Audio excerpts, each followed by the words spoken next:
हरियाणा के मुख्यमंत्री मनोहर लाल दिल्ली में पहुंचे हुए हैं। बिजली के मुद्दे को लेकर केंद्रीय मंत्रियों से उनकी आज यहां पर मुलाकात होनी है और फिलहाल वो मीडिया से मुखातिब हो रहे हैं। का जो हमारा शहीद स्मारक 1857 क्रांति जो बना रहे हैं, उसी थीम पर यहाँ भी लाल किला में म्यूजियम बना 1857 का भी बना हुआ है और अन्य लाल किला के ऊपर उसकी जो पुरातन काल की जो सारी कलाकृतियाँ हैं मुगलों ने उसको बनाया है। लेकिन उस सारे में जो उनका स्ट्रक्चर है, स्ट्रक्चरल प्लान, हम उसको देखने के लिए गए थे कि ऑडियो वीडियो और लाइट एंड साउंड और अन्य प्रकार के जितने भी टेक्नोलॉजी का उपयोग करके उन्होंने उसको एक लोगों के देखने के नाते से बहुत रुचिकर उसका खाना बनाया है। हमारी प्लान सारी बन चुकी है, फिर भी कुछ नई चीज़ें जो हमें जानकारी मिली थी कि वहाँ देखने के बाद पता लगेंगी। तो आज हमारे हेल्थ मिनिस्टर, हमारे होम मिनिस्टर अनिल विज, मैं, हम दोनों वहाँ गए थे और जो टेक्निकल काम हमारे उस 1857 क्रांति के स्मारक का म्यूज़ियम का जो कर रहे हैं वही लोग यहाँ भी कर रहे हैं। तो उनसे कुछ हमने फिल्म देखी थी, उनको कुछ जो बातें हमारे विचार में थी वो भी हमने उनको बताई हैं, उसको इनकॉर्पोरेट करने के लिए, ताकि एक 1857 की क्रांति का जो सही पिक्चर है वो लोगों के सामने आ सके। क्योंकि उस समय अंग्रेज़ इस देश पर राज कर रहा था। 1857 की पहली एक स्वतंत्रता की लड़ाई, एक स्वतंत्रता का संग्राम ये शुरू हुआ और वास्तव में अम्बाला से शुरू हुआ। उसके पुख्ता प्रमाण भी मिले हैं कि अम्बाला से शुरू हुआ, वरना इससे पहले लोग बताते हैं, कोई मेरठ बताता है, कोई कहीं बताता है, लेकिन अब पुख्ता प्रमाण ये है कि अम्बाला से ही एक दिन पहले 9 मई को वहाँ शुरू हुआ और 10 मई को मेरठ में क्रांति शुरू हुई। तो इस प्रकार का एक सारा कार्यक्रम था, अच्छा उसका प्रदर्शन था, देखने को मिला। कब तक बन जाएगा, इसलिए क्या तैयारियां हैं? जो फाइनल रूप आप लोगों ने दिया है, एक डेडलाइन रखी हुई? ऐसा उसका जो भवन निर्माण का काम हो तो तकरीबन काफ़ी 80% हो गया है, लेकिन उसका जो सॉफ्ट आर्ट जो है, जिसमें डिजिटलाइजेशन और कंप्यूटराइजेशन, उसका भी टेंडर होना है। तो उसी को फाइनल करने के लिए अभी उसके ऊपर काम चल रहा है। उसकी कुछ एस्टिमेट्स बनेंगे, फिर उसका टेंडर होगा और मुझे लगता है कि 3-4 महीने का प्रोसेस तो ये सारा टेंडर उसको फाइनल करने में लगेगा। फिर उनकी तैयारी में समय कितना लगता है, अमित जी हैं? हाँ जी सर। हाँ, कोई टाइम बाउंड उन्होंने कितना टाइम लगा रखा है, लास्ट में कब तक ये हो जाएगा? सर कोशिश रहेगी कि हम साल के एंड तक जरूर इसको म्यूजियम को खोल दें पूरा हर तरह से। कहते हैं कि 1 साल के बाद ये लोकार्पण की स्थिति तक आ सकता है। सर, आपकी बिजली मंत्री साहब से मुलाकात हुई है, प्रदेश में बिजली की क्या स्थिति है, कितनी बिजली हमारे पास है, पावर प्लांट की क्या स्थिति है, क्या डिमांड आप केंद्रीय मंत्री से कर रहे हैं? देखिए, आज की स्थिति में जो डिमांड और सप्लाई का गैप है, लगभग 2000 मेगावाट का वो गैप है। तो कभी वो थोड़ा कम हो जाता है, कभी ज़्यादा हो जाता है, मौसम के हिसाब से भी निर्भर करता है। और जो खुली मार्केट में बिजली होती है उसको भी हम परचेज़ करते हैं। इससे पहले क्या होता था कि खुली मार्केट में जिसको चाहिए उसी रेट पर वो ले सकते थे, लेकिन अब सेंट्रल गवर्नमेंट ने, पावर डिपार्टमेंट ने उसकी कैप कर दी है कि 12 रुपये से ऊपर वो नहीं खरीदी जा सकती। इसलिए 12 रुपये के ग्राहक लगभग सभी होते हैं। उसमें फिर कोटे के हिसाब से मिलता है हमको। भले 2000 की हमारी डिमांड रहती है, लेकिन कभी 200, कभी 300 उतनी ही मिल पाती है। शेष हमारी अभी कम है, लेकिन उसमें 1/8 हमारी अडानी के साथ जो हमारा कॉन्ट्रैक्ट बहुत पुराना चला आ रहा है, वो 1/8 एक आ गई थी। पीछे कई बार कंट्रोवर्सीज हो जाती है, तो वो पावर हमारी बंद हुई थी।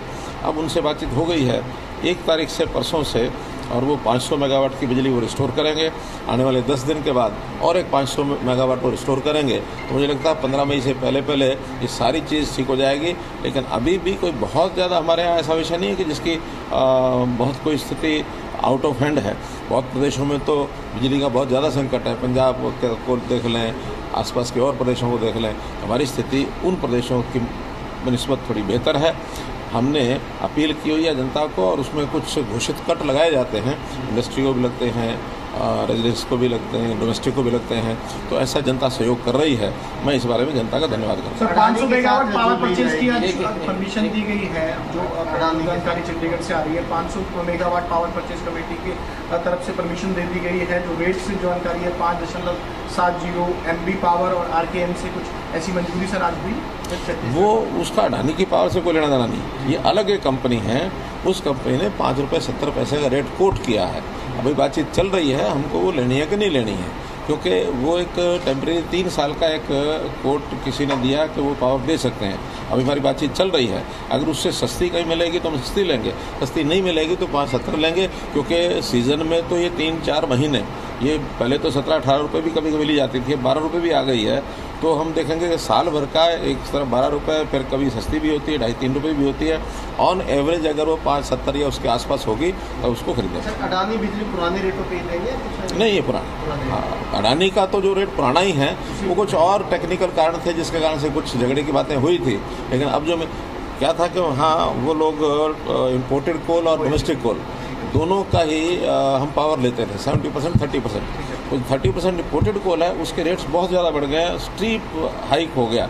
जो 100 अमेरिकन डॉलर पर मिलियन का जो रेट होता था, वो $250 अमेरिकी डॉलर पर मिलियन टन, पर मीट्रिक टन ये हो गया है। तो 2.5 गुना रेट बढ़ गए हैं। अब वो रेट पास ऑन करना चाहते हैं, उसमें क्लॉज है पास ऑन करने का कि अगर आप इम्पोर्टेड कोल से लेंगे तो पास ऑन करना पड़ेगा। उसके लिए अभी हमने मना किया है, क्योंकि उसमें बहुत ज़्यादा महंगी हमको बिजली पड़ती है। लेकिन जो बाकी 70% डोमेस्टिक का है वो हमको मिलेगा, उसको हम लेंगे सारे। सर, सारा विपक्ष में जो सवाल है अडानी ग्रुप को लेकर ही है। कुछ भी आपने भी अखबार में कटिंग्स देखी होंगी, न्यूज़ देखी होंगी।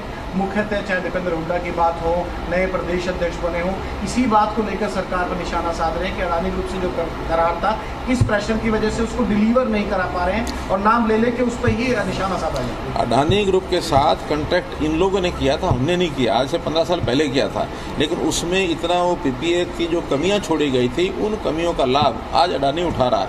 अगर ये सोच समझ के उस समय पीपीए बनाते तो वो कमियों का लाभ नहीं उठा सकते थे। आज कोई किसी प्रकार का अगर रेट बाजार में बढ़ता है, उसके हमतों पे करना पड़ेगा। लेकिन अगर उसके कारण से कोई विवाद होता है और वो मानो अडानी उसमें से बैकआउट करता है, तो उसका कोई भी किसी प्रकार का कंपनसेशन अडानी के ऊपर उस पीपीए में नहीं लिखा गया, जो एक बहुत बड़ी कमी अडानी के साथ समझौता करने में कांग्रेस गवर्नमेंट ने उसको की थी। अब वो खामियाजा है, सरकार का समझौता है किया हुआ, तो समझौते पर हमको चलना पड़ेगा। इसलिए ये अगर ज़्यादा कुछ हलचल करेंगे तो ये निशाना भी उन्हीं के ऊपर जाएगा। उसे तर्ज यूपी सरकार भी बना रही है कि हरियाणा सरकार का कोई प्रोग्राम है किसी और जगह विरासत खालसा बनाइए, जिस तरह क्योंकि उन्हें किसी 400 साल बना के जिस तरह विरासत खालसा आनंदपुर साहब बनाया है, उसे तरह के हिसाब किताब नाल असी कुरुक्षेत्र भी एक महाभारत के थीम के उत्ते एक असी बना रहे हैं एक म्यूजियम। उस म्यूजियम नूं उसे तर्ज के हिसाब से बनावांगे, बल्कि साढ़े ऑफिसर उन्होंने देखने वास्ते गए भी है और सारा वो देख करके आएंगे। तो उसी तरह एक्चुअली ये सारी कला है और इस कला को उस टेक्नोलॉजी के आधार के ऊपर कैसे विकसित किया जाए, तो तरह तरह बनेंगे ताकि टूरिस्ट जो है ज़्यादा ज़्यादा वो आ सके। सर, इसके लिए क्या करेंगे? नया बदलाव कांग्रेस पार्टी का इतिहास जैसा आप लोग देख रहे हैं, जिस प्रकार से वहाँ ये अब कोई शब्द प्रयोग करना अच्छा नहीं लगता मुझे, क्योंकि बातें दूर तक चली जाती हैं। मैं तो यही कहूँगा कि उनको बहुत सद्बुद्धि आए और शुभकामना देता हूँ कि पार्टी को ठीक ठाक चलाएं, वरना एक अध्यक्ष और 4 कार्यकारी अध्यक्ष वो टॉप कैसे चलेगा ये अनुमान ही लगाया जा सकता है।